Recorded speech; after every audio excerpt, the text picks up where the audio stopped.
வணக்கம். வாங்க சமைக்கலாம். இன்றைக்கி என்ன நம்ம சமைக்க போகிறோம் அப்படின்னா கலப்பு குழம்பு. கலப்பு குழம்பு அப்படின்றது எல்லா விதமான தானியங்களும் எல்லா வித காய்களும் சேர்த்து செய்கின்ற ஒரு குழம்பு. ரொம்ப டேஸ்ட்டாக இருக்கும். இது சாதத்துக்கூட போட்டு சாப்பிட்லாம். அதுக்கப்புறம் நம்ம இட்லி தோசைக்கும் வச்சு சாப்பிட்லாம். ரொம்ப டேஸ்ட்டாக இருக்கும். இது எப்படி செய்யணும் அப்படின்னு பார்ப்போம். அது செய்கிறதுக்கு முன்னாடி முதல் முறையாக இந்த சேனலை பார்க்குறீங்க அப்படின்னா சப்ஸ்கிரைப் பண்ணிவிட்டு ஷேர் பண்ணிவிட்டு பாருங்கள். என்னுடைய பதிவுகள் தினந்தோறும் ஒன்று வரும். உங்களுக்கு அது பயனுள்ளதாக இருக்கும். சரிங்களா? முதல்ல இது எப்படி செய்யணும் அப்படின்னா, பல தானியம் அப்படின்னு சொல்லி கடையில் கேட்டால் எல்லா தானியமும் சேர்த்து ஒரு பாக்கெட்டில் கிடைக்கும். அதாவது பட்டாணி, சுண்டல், அந்த மாதிரி எல்லாமே, பச்சை பயிறு, வேர்க்கடலை எல்லாமே இருக்கும். அதை நீங்கள் ஒரு 4 மணி நேரம் முன்னாடியாக ஊற வச்சுருங்க. ஊற வச்சுட்டு நீங்கள் குக்கரில் விசில் போடுங்க. அதாவது நல்லா கழுவி சுத்தப்படுத்திட்டு ஒரு 5 விசில் போட்டு இறக்கிக்கோங்க. ஏன்னா அதில் மொச்சப்பயிரெலாம் இருக்கிறதுனால வேகிறதுக்கு ஒரு 5 விசில் வேணும். அதனால் 5 விசில் போட்டு வேக வச்சு தனியாக எடுத்து வச்சுருங்க. அதுக்கப்புறம் ஒரு வாணலி வைங்க. ஒரு வாணலி வச்சுட்டு அதில் ஒரு கிளாஸு தண்ணி ஊற்றுருங்க. முதல்ல தண்ணி விட்டுட்டு அதாக கூட முதல்ல 1 கப்பு வெங்காயம், ஒரு பெரிய வெங்காயம் நறுக்கினது, அதுக்கப்புறம் ஒரு தக்காளி, அதையும் அந்த தண்ணியிலே அப்படியே போடுங்க, வதக்க தேவையில்லை. அதுக்கப்புறம் 2 பச்சை மிளகா, 1 கப்பு பூசணிக்காய், வெண் பூசணி நான் நல்லா தோல் சீவி கட் பண்ணி வச்சுருக்கேன்.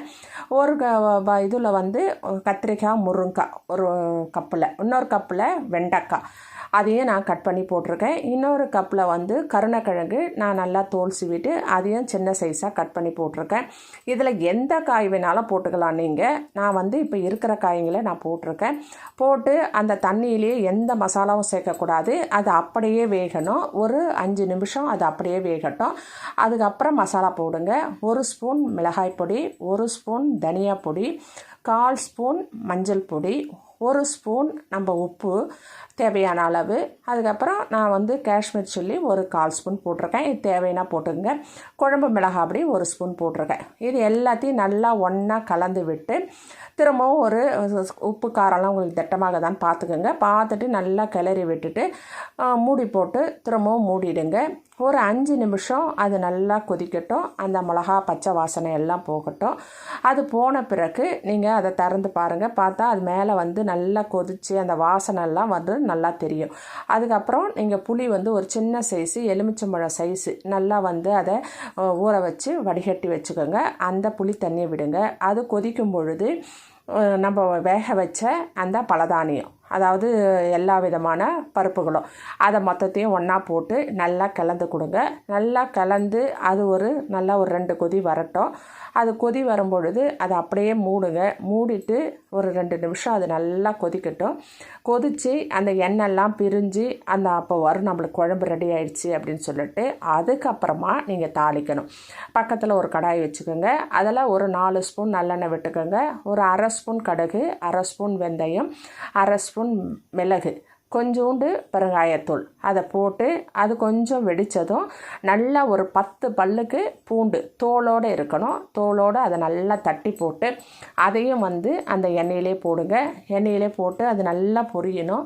நல்லா பொரியும் பொழுது கருவேப்பிலை, கொத்தமல்லி ஒரு கைப்பிடி அளவு அதையும் போடுங்க. போட்டு அது நல்லா படபடன்னு வெடித்த உடனே நல்ல வாசனை வரும். அந்த மாதிரி நல்லா பொரிஞ்சு வரும் பொழுது நம்ம கொதிச்சு இருக்கு இல்லையா குழம்பு, அந்த குழம்பு மேலே இந்த தாளிப்பை விடுங்க.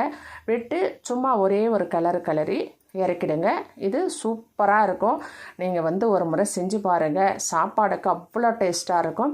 இது வச்சு கூட சாப்பிட்லாம். இன்றைக்கி செஞ்சால் நைட்டு வரல கூட அது அப்படியே ஊற ரொம்ப சூப்பராக இருக்கும். மறுநாளும் இது நல்லாயிருக்கும். ரொம்ப டேஸ்டான குழம்பு. இது கூட நம்ம துவரம்பருப்பு, பைத்தம்பருப்பு அந்த மாதிரி பருப்புகள்லாம் சேர்த்து கூட அரைக்கலாம். நம்ம வேக வச்சு அப்போ நம்ம குழைய செய்யலாம். அது வேறு மாதிரி செய்யணும். அதுக்கு இன்னும் காய்கள்லாம் கிழங்கு வகைகள் நிறைய சேர்க்கணும். மரவள்ளி கிழங்கு, அந்த நம்ம சக்கரவள்ளி கிழங்கு, அந்த மாதிரி கிழங்கு வகைகள்லாம் சேர்த்தோமா இன்னும் குழகுழப்பு தன்மை நிறைய இருக்கும். அது நம்ம பொங்கல் டைம்லாம் வைப்போம். மஞ்சள் பூசணிக்காய் அதெல்லாம் போட்டு.